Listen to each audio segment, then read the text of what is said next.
그러니까 거기서 국민들이 느끼는 이 배신감과 모욕감은 아니 검사들 당신들한테 사법연수원 나와서 4급까지 연수원 졸업하고 나면 3급 대우도 해주고 권한도 다 줬고 대접받고 아니 어느 행정관청이 법원과 대응해서 전국에 다 청사가 있는 외청이 어디 있습니까?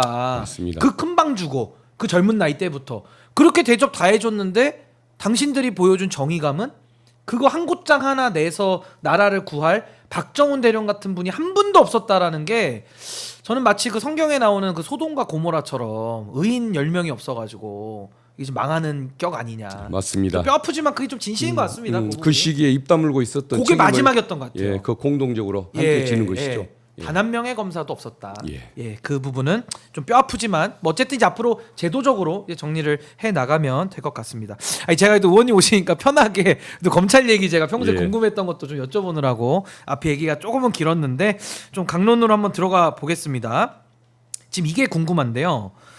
그 윤석열에 대해서 특검이 추가 기소를 하지 않았습니까? 뭐 예를 들면 공무집행 방해라든지 그 직권남용 이런 혐의들을 가지고 전격적으로 추가 기소를 했는데 앞으로 또 외환죄 수사도 해야 되고 또 김건희 특검에서도 윤석열 관련돼서 지금 소환을 한다고 하고 있어요. 그럼 이때 만약에 윤석열이 안 나온다고 또 저항을 하면 그럼 이때는 그럼 어떤 조치를 검찰이 할 수 있는 겁니까? 특검에서 안 나온다고 하면? 그 이번에 기소된 그 뭐 직권남용이나 특수고무집행 방해 예. 이 범죄에 대해서는 구속영장이 발부가 된 범죄였기 때문에 강제로 네. 끌어올 수가 있는데 예. 서울구치소장이 거부를 하는 바람에 예. 그걸 조사를 못했습니다. 그 김현우 소장이 거부를 했습니다. 예, 그렇습니다. 예. 거기는 뭐 반드시 응징이 따라야 한다고 봅니다만은 그렇죠. 그런 것이었고 앞으로 다른 범죄 뭐 외환죄 영장이 청구되지 않은 다른 예. 범죄로 부르면 그때는 어떻게 할 것이냐? 그게 궁금하시다는 그때는 거죠. 구속영장이 없는 예. 안에 포함되지 않은 범죄이기 때문에 이미 출석을 시켜서 조사를 해야 하는데 출석을 거부하면 마음대로 끌어올 수가 없습니다. 그렇죠. 그러면 그때는 그 별도의 범죄에 대해서 체포영장을 발부받은 다음에 그 체포영장에 따라서 끌어오는 것이 가능할 것 같습니다. 그럼 김건희 특검도 혐의 또 많잖아요. 김건희도 공범관계인 게 많으니까 그걸로 그럼 체포영장을 또 청구를 해서 법원이 발부하면 강제로 끌어올 수 있다라는 예. 그 말씀이시죠. 예, 그렇습니다. 근데 그때도 만약에 김현우 소장이 또 거부하면 그때 어떻게 해야 됩니까? 그때는 또 그 거부하면? 김현우 구치소장이 바뀌어 있어야 정상이겠죠. 이제 정성호 장관 들어가셨으니까. 예예, 뭐 훌륭한 장관이시니까 예. 당연히 그런 조치는 하실 걸로 기대합니다. 그러면 이제 국민들께서 크게 이 부분은 지금 걱정은 안 하셔도 되네요. 예, 이 그렇습니다. 부분은 그리고 예. 이제 구속 기소가 됐으니까 최소 6개월 정도는 지금 구속이 돼 있는 상태에서는 예. 어쨌든 재판을 받든 수사를 받든 하는 거고요. 예. 천만 이건 다행인 일입니다. 진짜 윤석열 씨 나왔을 때 국민들이 받은 스트레스는 이루 말할 수가 없었거든요. 이 부분도 이렇게 정리를 하고 그 김건희 씨 소환은 이제 8월 6일 날 한다 그래요. 근데 윤석열 소환을 7월 29일에 하잖아요. 김건희 특검에서. 요건 어떤 의미로 보십니까? 그러니까 윤석열을 먼저 부르고 김건희를 지금 나중에 부르는데 요거 특검팀이 어떤 생각으로 그렇게 일정을 짰을까요? 그 윤석열이란 인물이 아무리 국민에게 밉상이라고 해도 중요한 인물 아닙니까? 중요 인물이죠. 근데 주 피의자인 김건희 여사보다 먼저 불렀다는 것은 예. 그 전에 조사할 것은 미리 다 해놓겠다.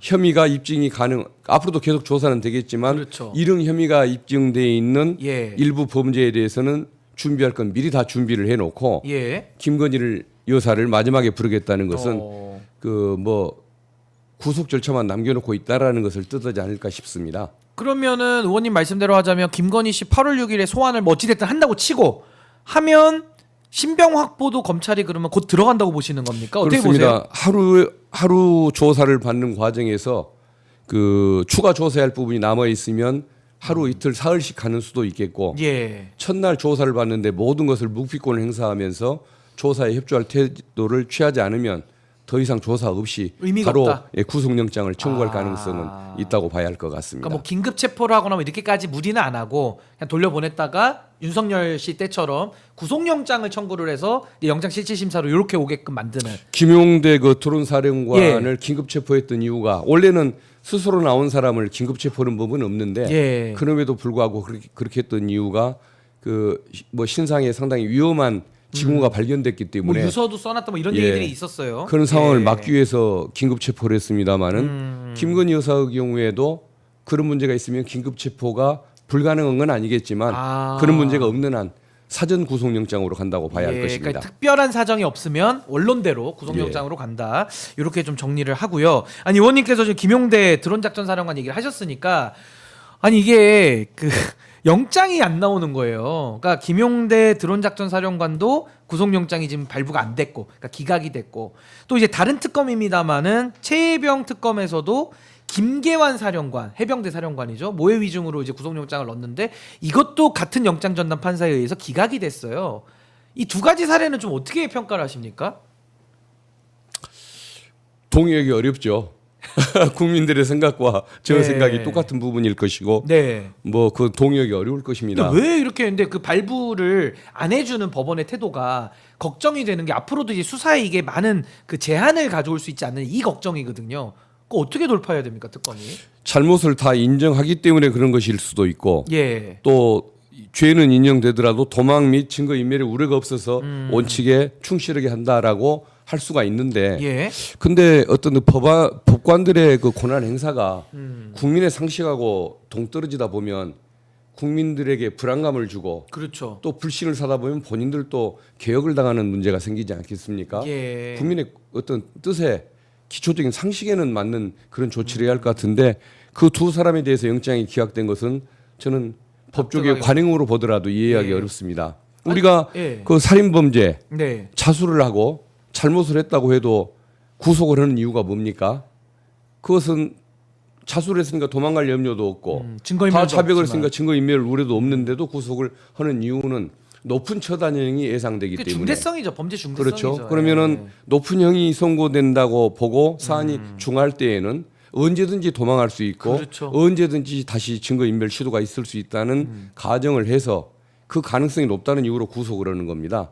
그런데 만약에 그 판사의 논리대로라고 한다면은 앞으로 살인범들, 강도 살인범들도 자백하고 나왔을 때는 봐줘야 할 것인데 그 구속제도가 필요가 없죠. 과연 평소에 그런 식으로 권한 예. 행사를 해왔는지 아하. 그거 참 의문입니다. 의문이다. 예. 그러니까 뭐 피의자의 뭐 방어권이 뭐 침해될 우려 뭐 이런 얘기를 하는데 그 논리로 하면 구속제도는 없애야 되는 거예요, 사실은. 다 예. 제한되죠. 예. 근데도 제한됨에도 구속을 하는데 이유가 있는 건데 아니 김용대 이자는 외환죄라는 어마무시한 죄를 지금 지었다고 의심받는 사람이고 김계환 사령관은 거짓말을 그동안에 밥 먹듯이 했어요, 이분은. 예. 근데 이번에 모해위증이라는 그 10년짜리 징역에 해당하는 범죄를 저질렀다고 의심을 받고 있는데 영장을 발부 안 한다? 저도 이거는 법조인으로서는 정말 동의하기 어려운 그런 법원의 좀 행동 아닌가 싶습니다. 자, 그럼 의원님 그거 한 번만 더 여쭤볼게요. 최혜병 특검에서 또 이건 김건희 특검도 마찬가지입니다만은 종교단체에 대한 지금 영장을 발부받아서 압수수색을 막 하고 있거든요.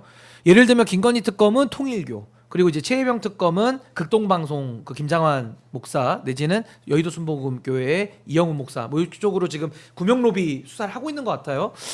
이런 움직임은 어떻게 보십니까? 종교단체까지도 압수수색을 하는 이 특검의 행동에 대해서는 의원님은 어떻게 평가하세요?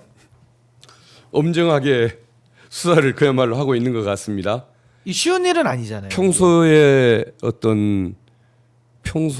그 수사 관행으로 보면 예.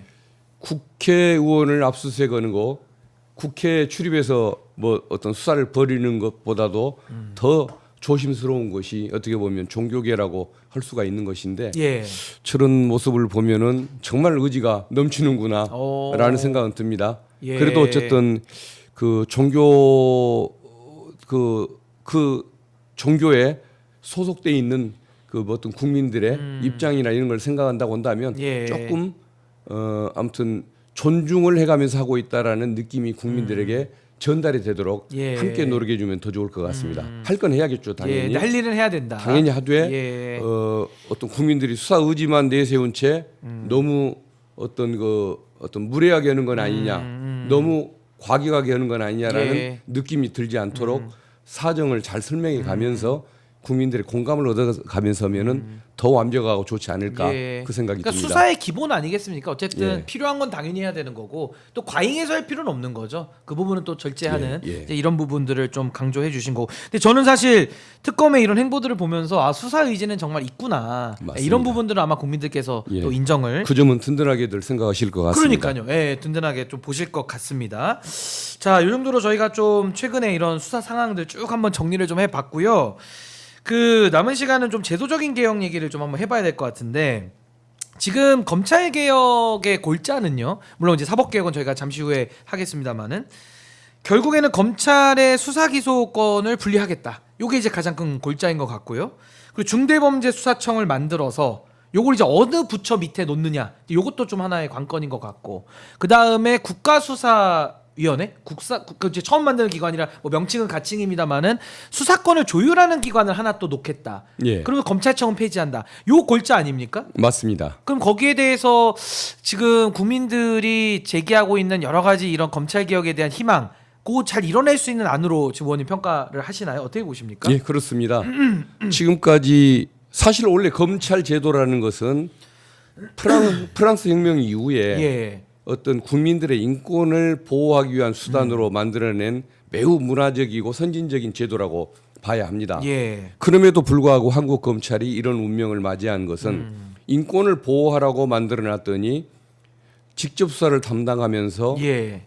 국민의 인권을 침해했던 인권 침해 기관으로 전락해버린 데서 오늘날의 지금 평가를 받고 제도 개혁이 이루어지는 거 아닙니까? 그래서 결국은 스스로 어떤 것을 절제할 능력이 없다고 한다면 아예 수사권을 떼내는 수밖에 없다라는 그런 판단이 이제 든 것이고 예. 그것을 실현하는 과정이 지금의 개혁이라고 봐야 할 겁니다. 그래서 검찰에서 특별수사 기능을 떼어내서 중수청, 네. 미국의 FBI에 해당하는 그 중수청으로 이 권한을 넘기고 경찰과 중수청과 공수처가 세 개의 수사기관이 수사를 할 때 이런 수사권이 경합을 한다든가 예. 또 이 세 개의 기관이 뭔가 너무 과잉된 수사를 한다든가 이런 문제가 있을 때 그 수사 담당 기관을 정해주고 또 절차상 문제가 있으면 시정을 해주는 예. 어떤 통합 조정 기구가 필요하기 때문에 총리실 산하에 국가수사위원회를 만들겠다는 것입니다. 그러면 중수청으로 이제 독립을 시키면 그 중수청은 지금 검찰이 갖고 있는 6대 범죄 내지는 또 뭐 범죄를 더 추가할 수도 있겠죠. 그건 뭐 예. 입법의 영역이니까. 그럼 중수청은 어디다가 배치를 시키는 걸로 일단 안을 갖고 계십니까? 법무부, 행안부, 네. 총리실 세 가지 방안이 논의가 되고 있습니다. 네. 논리적으로 보면은 법무부에 두는 게 맞겠죠. 왜 그러냐면 수사는 형사소송의 일환이고 수사경찰관을 사법경찰관이라고 얘기하듯이 예. 이게 어떤 사법의 일환이니까 당연히 법무부 장관 밑에 두는 것이 논리적으로는 맞는데 그럼 이제 법무부 장관 앞에 공소청과 중수청이 이제 있는 거죠. 외청으로. 그렇죠.